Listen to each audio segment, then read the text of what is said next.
Bom, vamos lá, né, pessoal? Continuando, já que o primeiro vídeo ficou muito longo. Então, esse aqui é a parte 2 da primeira rodada do torneio de candidatos. Esqueci de falar até no outro vídeo, mas, como sempre, se você estiver gostando, não esqueça de deixar o seu like aí nos vídeos, né? Se você estiver gostando das análises, se inscrever no canal se não tiver inscrito ainda. Deixar também nos comentários aí o que você está achando das partidas, do torneio, quem você acha que vai ganhar, para quem você está torcendo, se tem alguma surpresa, enfim, tudo isso pode deixar aí que é bem legal. Tá de dia agora, mas eu acho que eu vou acender a luz aqui para ver se fica melhor a iluminação.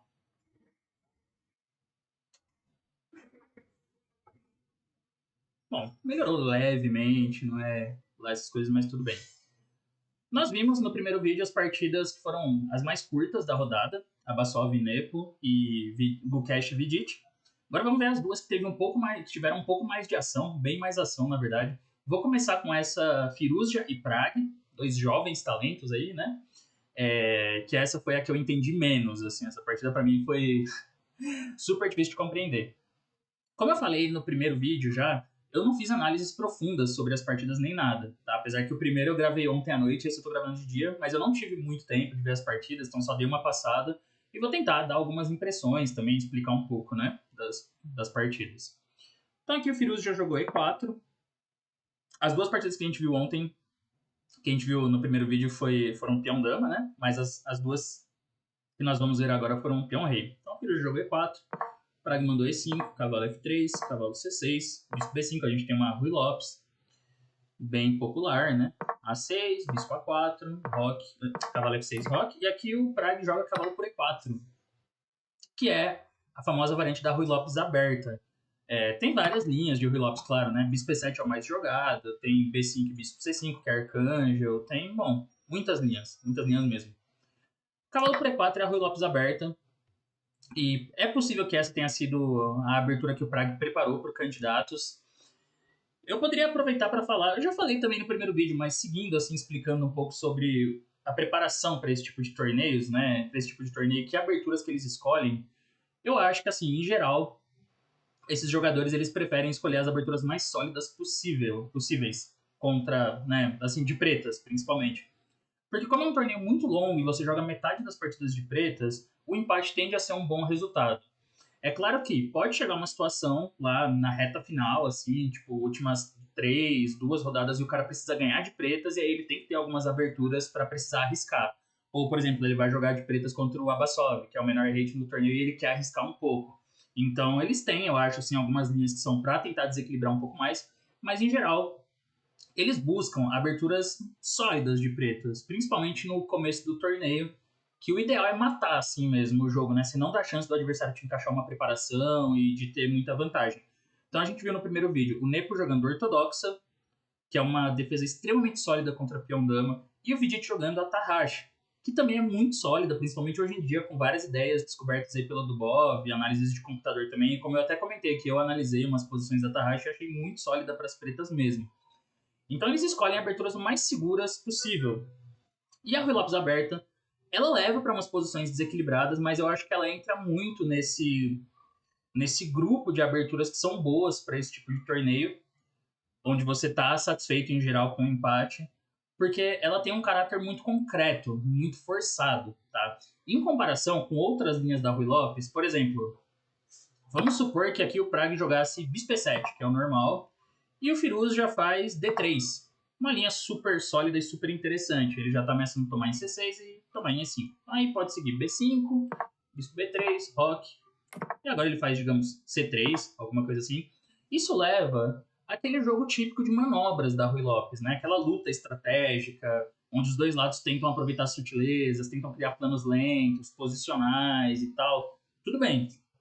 É um tipo de posição totalmente jogável, mas eu estou tentando explicar do ponto de vista da estratégia de um torneio como o torneio de candidatos, onde você de pretas tende a ficar satisfeito com um empate, assim, porque você vai enfrentar esse mesmo jogador depois no retorno, com cores invertidas. Então, se você empata de pretas e ganha todas de brancas, tudo bem, é um cenário meio irreal, né?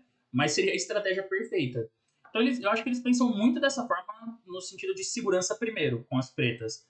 Então, quando você entra num jogo de manobras como esse, assim, você dá a chance do adversário encaixar a preparação dele, ou você, né, vai para um jogo que você está disposto a jogar por vantagem e também jogar para ficar pior. Mas em geral, eu vejo dessa forma, assim, eles preferem jogar o mais seguro possível de pretas, dando o mínimo de abertura possível para cair numa preparação ou para ser surpreendido pelo adversário. E claro, isso é para dizer o seguinte: depois de cavalo por E4, a gente tem N linhas, tem tipo 1001 variantes, não é que o jogo acabou aqui.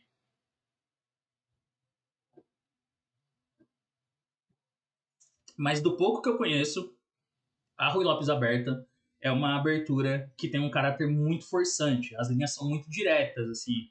E por isso é fácil de você preparar de pretas no sentido de buscar um jogo mais forçado. Tipo, um jogo que seca, que troca muita peça, que acaba igualando meio na marra mesmo, assim, né? E essa é uma boa abertura, se bem preparada. Com certeza o Prague está mega preparado para candidatos, porque você passa a responsabilidade para o adversário. Então, assim, ou o Firuza tem alguma coisa contra a Rui Lopes aberta, ou ele não tem e ele não vai conseguir tirar vantagem, porque se o outro lado está bem preparado e as linhas são concretas, são forçantes, estão bem preparadas com o computador, vai matar o jogo. Então você coloca, né, essa pressão em cima do adversário que está de brancas de ele ter que lutar por uma vantagem. Por isso eu acho que é uma escolha de abertura muito interessante, muito boa, né, tentando explicar para vocês assim do ponto de vista prático e psicológico como eu acho que eles escolhem as aberturas para um torneio como esse, né, para um candidato. Mas o Firuz já aparentemente tinha sim uma ideia contra a Rui Lopes aberta. Então ele jogou D4, que isso aqui é bem teórico. Se tomar em D4 torre 1 é muito perigoso, né? Então joga B5, bispo B3. Agora as pretas não podem brincar muito com a sorte, porque o preto está bem atrás no desenvolvimento, né? Então joga D5 aqui, reforçando o cavalo. D por E5. E aqui bispo E6, né? Defende D5. A gente tem muitas variantes aqui, tá? Tem bispo E3, tem dama E2 e torre D1, tem cavalo D2, e tem o que o Firouz jogou que é C3, bispo E7. Se eu não me engano, bispo C5 é uma outra alternativa também. O Praga desenvolve. Cavalo B, ele jogou bispo C2. Cavalo BD2 aqui também é bastante popular. E agora o Praga ele já desvia, porque essa posição roque é o principal. Então geralmente as posições seguem assim: roque, cavalo BD2, o branco está jogando contra o cavalo de E4 ali, e aí as pretas mandam F5 para tentar manter o cavalo estável em E4. Deixa o branco com o peão passado, mas o cavalo fica muito firme. Enfim, tem muita teoria nisso aqui, tem muita partida também é jogável para os dois lados e tal, é tudo bem normal. Mas o Prague aqui, ele joga bispo G4, que é o segundo mais jogado. Rock tem 52 partidas e bispo G4 tem 28. Essa é uma estratégia comum também. Você entra numa abertura popular, que a Rui Lopes aberta é bastante popular hoje em dia, mas prepara alguma coisa que desvia no caminho, tipo a segunda ou a terceira mais jogada. Você não vai sempre reto naquela linha mais popular, porque a variante principal, a que todo mundo joga, essa você tem certeza que o adversário vai estar preparado. Né? A chance é muito grande de que aqui o Firuz já contra a Rock F5 ele vai estar preparado. Então você aposta numa variante menos jogada, bispo G4. Provavelmente um cara de quase 2.800 como o Firuz já vai estar preparado aqui também. Mas em comparação com o Rock, que é a principal, essa é uma linha que ele pode ter preparado menos, ele pode revisar com menos frequência, então assim, tem uma chance maior de deixar ele um pouco desconfortável ou fora, né, do que ele conhece. Mas o Firuz, já que ele joga, ele também dá uma desviada, aí a gente tá... Pra vocês verem como é difícil a batalha da preparação, né? Tipo, o Praga desvia pro bispo G4, que é o segundo, e o Firuz já também não joga o principal aqui, porque H3 é o mais jogado, né? Ganhando tempo em cima do bispo. Ele joga dama E1, que é um lance aparentemente estranho, né? Ele sai da cravada, mas convida as pretas a dobrar os peões em F3 ali, mas ao mesmo tempo ele sai dessa cravada já, então o cavalo fica livre para ter mais mobilidade. O Prague joga cavalo C5. Faz bastante sentido. Como ele ativou o bispo em G4, agora ele leva o cavalo para E6. Aliás, até porque o lance das brancas tinha colocado pressão em cima desse cavalo. Então ele joga cavalo C5. Agora, se ele toma em F3, a gente vai ter uma posição parecida com a da partida, tá? Parecida. Mas ele vai acabar tendo que voltar para C5 de qualquer forma, esse cavalo. E aqui a ideia das brancas é continuar com F4 agora, eu imagino. Né? Tenho essa sensação. Que seria essa ideia. Toma, toma. E quando o cavalo C5... F4 parece interessante. Se possível, assim, o ideal para as brancas seria trazer esse cavalo para F3, né, e quem sabe RH1 e torre G1, assim, criar um ataque na ala do rei em algum momento. Ou ele pode continuar avançando aqui com o peão de F, né, ganhando mais espaço. Então, em vez disso, o Prague joga cavalo C5. Faz bastante sentido, o cavalo vai ocupar a casa onde o bispo estava e ele fica muito firme em E6, né? Então aqui o filho... uma coisa que eu pensei na partida era se ele não tinha um recurso aqui. Óbvio que é muita ingenuidade, mas seria, por exemplo, o bispo F3, G por F3 e cavalo por E5. Porque se E por F por E4, o cavalo F3 ganha a dama. Só que isso falha por causa de dama E2. Ele defende F3 e ao mesmo tempo ficam os dois cavalos aqui caindo, né? Então as brancas vão ganhar uma peça. Mas jogou cavalo C5, cavalo BD2, o cavalo foi para E6. E aqui a gente ainda tem uma posição com vários lances, assim, H3 continua sendo muito popular. O Firuz já joga Rei H1, tem 3 partidas na base, a gente já está chegando num território novo. Esse lance, apesar de parecer um pouco estranho, ele pode ter aqui uma ideia que é jogar cavalo G1 para avançar o peão de F. Uma ideia interessante, assim, realmente, o Rei H1 e sutil. Ele libera a casa G1 para o cavalo, para jogar cavalo G1 e depois F4 e tentar ganhar espaço com os peões na ala do rei. Então ele libera G1 para o cavalo e ao mesmo tempo já tira o rei de uns possíveis cheques aqui na diagonal. O Prague faz bispo H5, que aparentemente ainda tinha 2 partidas, na verdade, tá? Mas já está bem acabando a teoria aqui, né? E aí tinha uma partida com cavalo G1.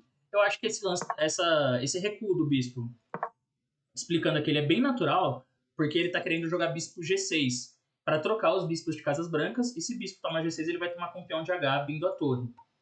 É uma manobra que é bom ele fazer imediatamente, porque se ele tentar fazer isso com o peão em F4, vai ter um F5, por isso que ele já antecipa a manobra do bispo. Mas aqui, o Firuz já jogou cavalo B3, e esse parece que é o primeiro lance novo da partida. Cavalo G1 tinha sido jogado em uma outra partida anterior, mas ele joga cavalo B3. Agora, observemos que eles não gastaram muito tempo, né? O Firuz já está com 1h55 e o Prague 1h52. Eles estão ainda dentro da preparação até esse ponto. E cavalo B3 é uma alternativa interessante. Ele libera o bispo e ele pode estar querendo também jogar um cavalo para D4, em vez de cavalo G1. Aqui jogou o bispo toma F3 o Prague, mas ele já pensa mais um pouquinho, só que essa jogada tem bastante sentido. Eu acho que um dos pontos é que se ele faz, por exemplo, bispo G6, aqui não é obrigado a tomar em G6, tá? Pode jogar dama E2. Pode ser que essa é a ideia do cavalo B3, inclusive. Em vez de abrir a coluna da torre preta, ele só acomoda melhor as peças. Ele defende com a dama, melhora a dama aqui, e depois pode até continuar desenvolvendo bispo E3, ou mesmo um plano ali com o cavalo D4 para avançar o peão de F. Seria uma possibilidade. Então o Prague, agora ele aproveita a chance de dobrar em F3. Mas por que antes, quando ele teve aquela chance lá atrás, ele não dobrou em F3 e agora ele dobra? É que assim, naquela posição que a gente viu, que o cavalo estava em E4, as brancas retomavam em F3 ganhando um tempo em cima do cavalo, né? Então o cavalo vinha para C5 e aí ele já podia avançar F4, ganhando mais espaço. Só que agora o cavalo já está em E6. Então ele dobra em F3 e aproveita para jogar bispo G5. Depois de dobrar os peões aqui, o que ele faz? Ele primeiro se livra do par de bispos das brancas, né, porque esses bispos podem ser muito perigosos se as brancas tiverem tempo de jogar F4, torre G1, F5, dá para criar uma pressão muito forte na ala do rei. Tanto que bispo G5 que ele fez é o melhor lance, e os outros lances já dão tipo 1 ponto para as brancas, porque a posição pode ficar muito perigosa se o branco tiver tempo de fazer F4. Então ele, ao mesmo tempo, ele se livra do par de bispos das brancas e evita que o peão de F avance. E ele também começa a desenvolver um jogo pelas casas pretas, né? Ele quer explorar principalmente a casa F4 aqui. E talvez, em algum momento, a ala do rei das brancas está debilitada. Mas aqui jogou torre G1 o Firuz, ainda muito rápido, gastou 5 minutos até esse momento. Bispo toma C1. O Prague aproveita para remanejar o cavalo. O Firuz já aproveita para remanejar o cavalo. Um bom lance cavalo por C1, porque ele traz o cavalo para D3. E aí ele reforça o ponto assim que ainda está de olho na casa F4. Vocês podem ver que isso é muito melhor do que se ele jogasse, por exemplo, dama por C1, porque depois de dama H4 é muito mais difícil dele lutar por essa casa. Mas é um detalhe importante. Então, cavalo C1, foi dama H4 assim mesmo. Jogou aqui torre G4, dama G5, dama H5 agora que o Firuz já começou a gastar um tempo já, né? Então, imagino que de repente ou ele já estava meio que esquecendo assim, as análises, ou acabou mesmo a preparação dele. Atacou E5, então cavalo D3. E agora faz roque, o preto. Eu acho que o Praga confiou em duas coisas nessa posição. Primeiro que ele tem esse cavalinho E6 muito sólido, defendendo o G7 de um jeito super firme. E segundo que ele vai poder romper com F6 ou F5, abrindo a coluna F. Então ele não vai ter problemas para defender o rei.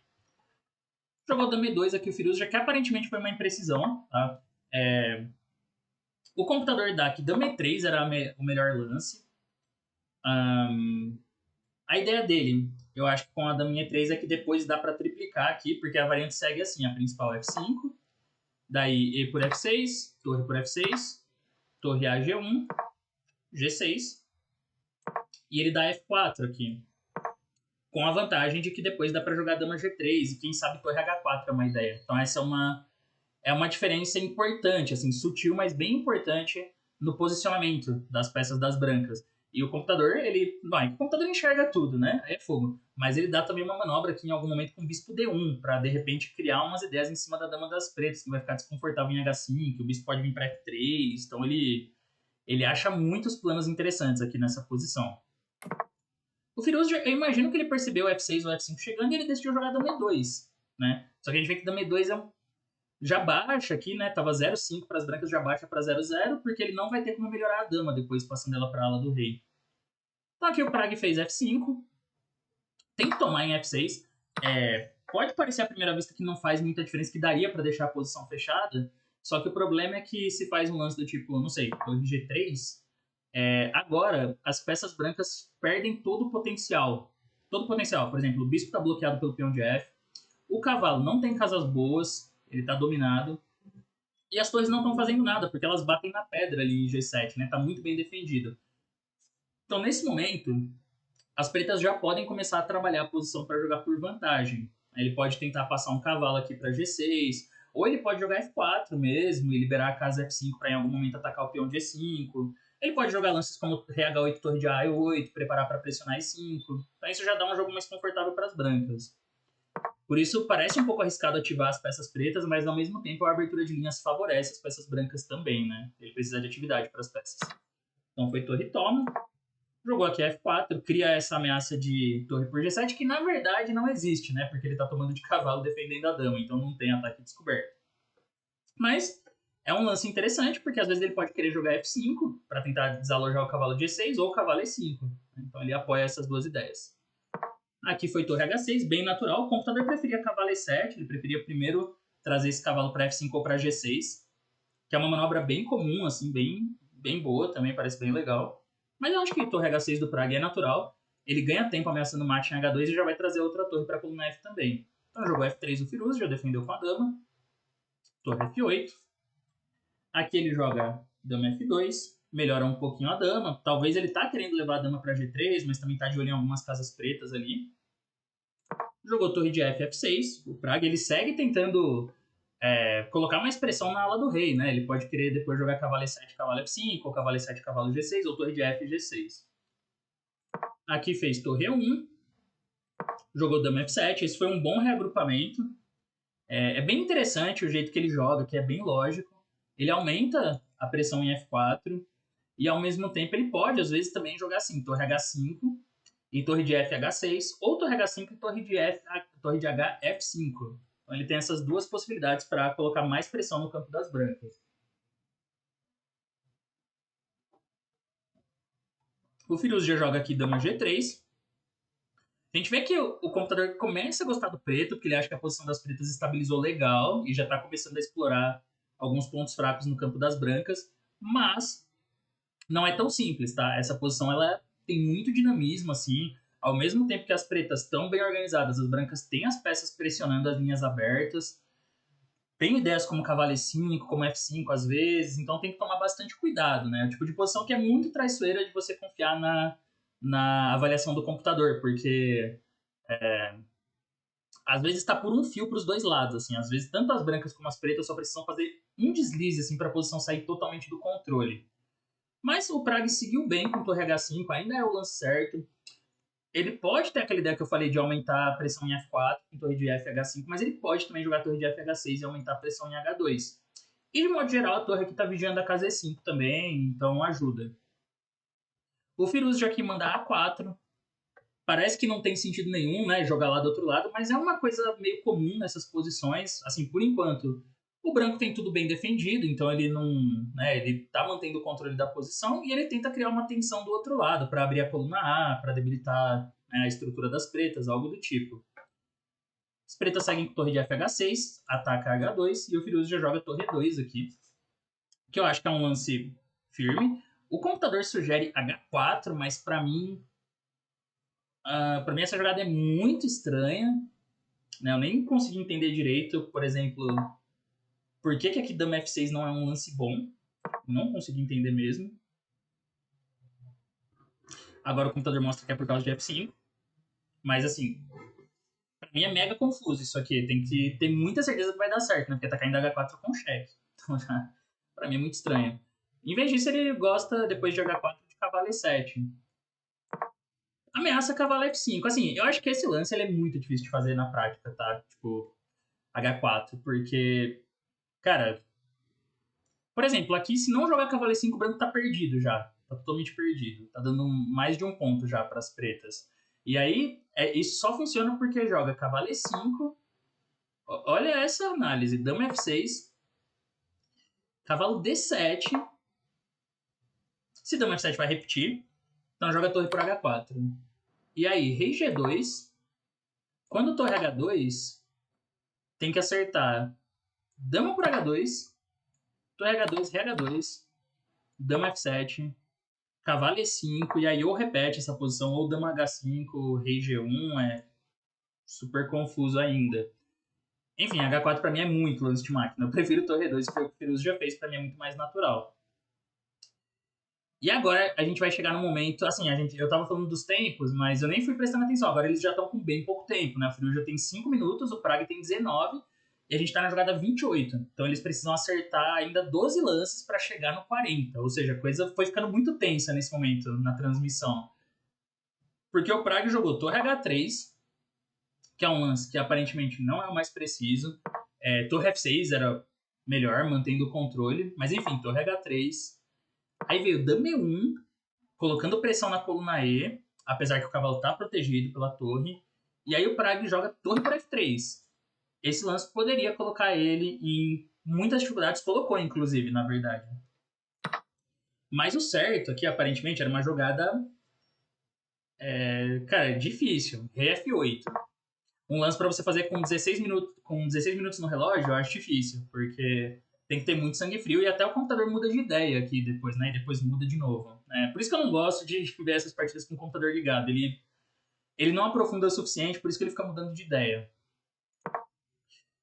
Mas, assim, jogou torre por F3 o Praga, calculou, achou que dava. E aqui o Firuzo já fez cavalo C5, que era o golpe que ele tinha preparado. É um golpe bem, bem forte, inclusive. Afinal, ele coloca mais pressão em E6. E aqui, se jogar cavalo por C5, leva torre E8, né? Esse é o detalhe tático. Ganhar a dama das pretas. Eu realmente, nessa posição, fiquei pensando assim, o que o preto vai jogar. Eu achei que estava perdido já, nesse momento. Porque se ele faz cavalo de CD8, que a princípio foi um lance que eu considerei que poderia ser, né? As brancas podem colocar mais problemas aqui jogando F5. F5 é um lance que coloca muito problema, porque aumenta ainda mais a pressão na posição das pretas, né? Atacando o cavalo e agora ele tem que sair de vez. Então aqui parece que tem que ser cavalo F8, mas depois de algo como, digamos, A por B5 só trocando aqui. Bom, essa posição ela ainda não acho que é tão simples assim, tá? Tipo, por exemplo, o lance mais preciso de acordo com o computador é a torre G1, para pôr a outra torre em G2, assim, que eu não vejo muito sentido porque não jogar a torre G2 direto. E a ideia é aumentar a pressão em G7. E acho que assim, a vantagem das brancas é principalmente porque as peças pretas estão muito passivas, estão descoordenadas. E ele pode continuar colocando mais pressão, tanto na coluna G como nas casas brancas. Né? Parece bem chato de defender isso aqui. Parece bem, bem chato. A outra opção seria voltar o cavalo já para F8. Já voltar. Só que aqui o Praga ele escolhe um lance que não é o melhor. Mas eu consegui entender que isso é muito uma jogada típica do que a gente pode chamar da escola indiana, o jeito dos indianos jogarem xadrez, assim, o jeito que eles enxergam o xadrez. Cavalo F8 é o melhor, segundo o computador. Ele dá 0,50 para as brancas, tá melhor o branco, mas ele fala que cavalo F8 é a defesa certa. Mas o estilo dos jogadores indianos, geralmente, é de buscar jogo ativo. E, inclusive, o Prag é o aluno mais famoso do Ramesh, que é um treinador, assim, espetacular. E o Ramesh, na filosofia dele, ele fala muito sobre defesa ativa. Eu estou estudando com o livro dele, inclusive, ele fala muito sobre defesa ativa. Um conselho que ele dá é, quando o adversário cria uma ameaça, você se esforçar o máximo possível para responder à ameaça dele com uma contra-ameaça. E você só vai pensar numa jogada defensiva, num lance puramente defensivo, se você não encontrar nada ali, nenhum tipo de contra-jogo. Aí você vai pensar numa ideia defensiva, em só se proteger. Porque ele fala que quando você reage sempre, quando você sempre procura uma ideia defensiva contra qualquer ameaça do adversário, o problema é que você se torna um jogador que só reage aos estímulos, às ideias do oponente. Então você não cria suas próprias ideias, você acostuma a jogar sempre do jeito mais seguro e só reagir. Tipo, você só ataca. Assim, se o cara te ataca, você só defende. Você nunca pensa em atacar de volta. Então é interessante, porque o Praga, em vez de buscar uma defesa passiva, cavalo F8, que é um lance que, sei lá, talvez o Carlsen faria, assim, talvez o Carlsen jogasse um cavalo F8, Nakamura jogasse um cavalo F8. Ele busca um contra-ataque, e aí ele joga um lance que objetivamente não é bom, que é dama H5. Só que aí vejam, a gente tem uma posição Praga com 7 minutos, Firuza já com 4. Essa jogada, teoricamente, ela é ruim, dá um ponto para as brancas. Só que na prática ela é um lance difícil de você enfrentar no tabuleiro com pouco tempo. Porque ele, em vez de se preocupar com a defesa puramente, ele vai buscar um contra-ataque ali na coluna H e ainda responde atacando a torre em G4.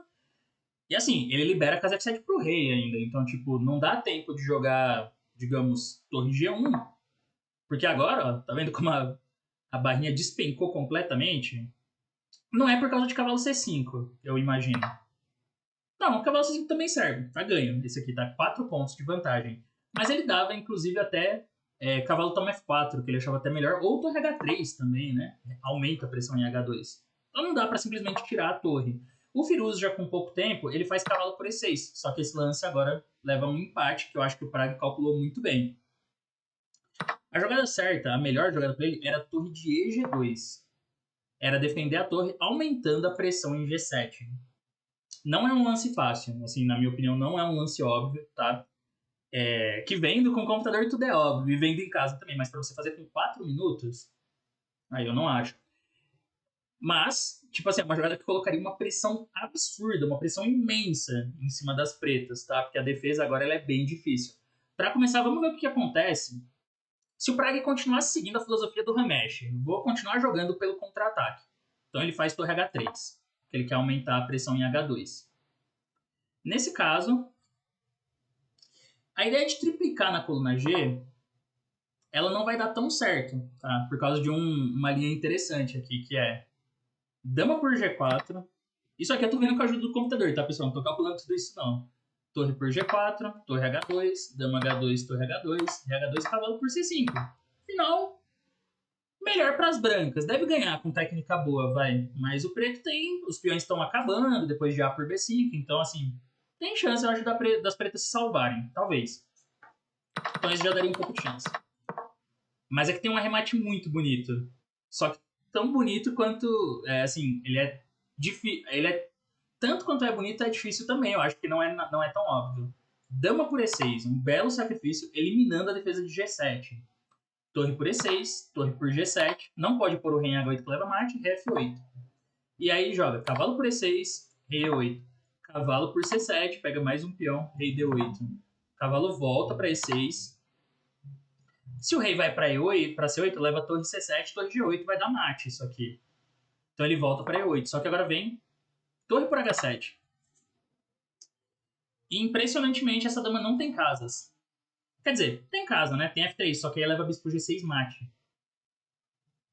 Então, por conta disso, as brancas ficam ganhas, porque as pretas não tem nada melhor do que dama por H7, né? Que entra no final com 2 peões a menos e, portanto, totalmente perdido. Então, torre H3 já não serviria. O único lance para manter as pretas no jogo, que é tipo para não ter que abandonar imediatamente, é esse aqui, ó. Cavalo E5.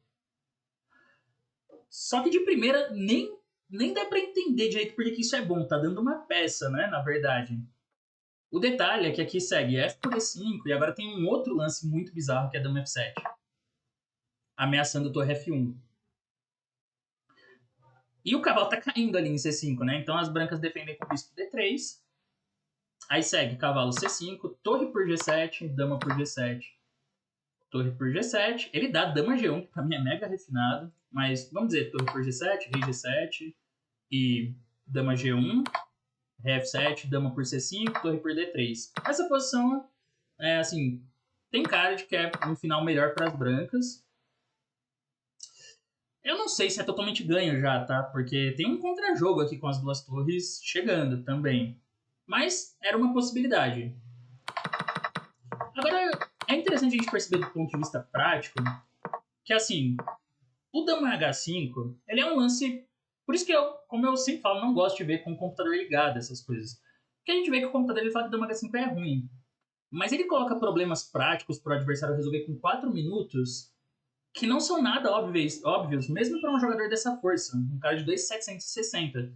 Porque ele tem que ver um sacrifício de dama, ele tem que avaliar um final de dama contra duas torres. Eu não sei se o Praga tinha visto cavalo E5, tá? Contra a torre de G2.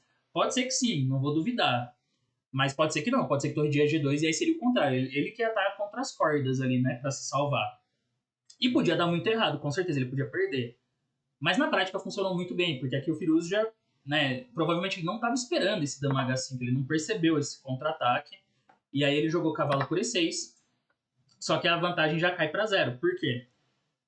Dama por G4, ele tá contando aqui com cavalo G5, que esse, assim, parece que é o lance que vai ganhar, né, porque ele tá ameaçando torre 8 agora e não dá para ver direito como que as pretas vão defender isso aqui. Por exemplo, se torre F4, tá vendo como a vantagem já disparou? Torre 8, torre F8. E assim, nessa posição ele ainda teria que achar um lance que pra mim também é muito preciso. Não sei se é tão simples de ser encontrado. Que é dama F2. Parece bem... é uma jogada difícil, eu acho. Bem difícil. O ponto é que se torre por E8, dama F7 dá mate, né? Então, para as brancas, para as pretas continuarem lutando, tem que jogar dama por H2, torre por H2, dama por H2, e aqui fazer dama por G5, porque se torre por E8, dama H7, rei F8, dama H8, rei E7, dama por G7, ele vai perder a dama no próximo. Para onde o rei for, vai levar um cavalo F7 e a dama cai. Então joga dama por G5, e aí dama por H7, rei F7. Aqui as brancas têm esse, bispo G6, que ganha. Porque se tirar o rei, torre F8 é cheque. Se dama por G6, torre por F8, né? E depois ganha a dama aqui. Então, cavalo E5 parece colocar um problema pesado, só que aqui o Praga encontra a defesa que eu acho que ele já tinha visto até quando ele jogou dama H5. Se bem que ele pensou uns minutos aqui, então ele ainda talvez estava tendo certeza, né? Cavalo E5. Um belo lance, só uma bela jogada. E de novo, vejam como ele usa a defesa ativa, né? De novo, ele não responde de um jeito passivo, assim, a ameaça do adversário, ele busca de novo um contra-ataque. E aí ele faz esse cavalo E5, que é um lance que meio que força o empate agora. Torre por E5. A gente pode ver o que seriam alternativas, mas nenhuma delas funciona. Por exemplo, se torre G2, dama F4. E aqui já é melhor para as pretas, né? Cavalo F3, cavalo F3. Assim, a gente tá quase levando mate já. Tem que jogar um dama E8, dama F8 e tem que jogar esse final que é ruim para as pretas. Para as brancas, quer dizer, né? Toma, escravar o cavalo com torre F6. Então não adianta nada. Então ele joga a torre por E5. Aqui só tem um lance que salva as pretas, mas é suficiente. Torre por H2. Rei por H2 e dama H5, e isso dá um perpétuo, porque o rei branco não consegue fugir das colunas F e das colunas H e G ali, né? Então, rei G2, dama G4, é a mesma coisa, rei H1, dama H5, e acabou empatando. Assim, uma partida muito desequilibrada, bem emocionante, mas acabou empatando. Mas a gente viu que não foi sem emoção, né? Não foi exatamente sem emoção, uma partida muito interessante.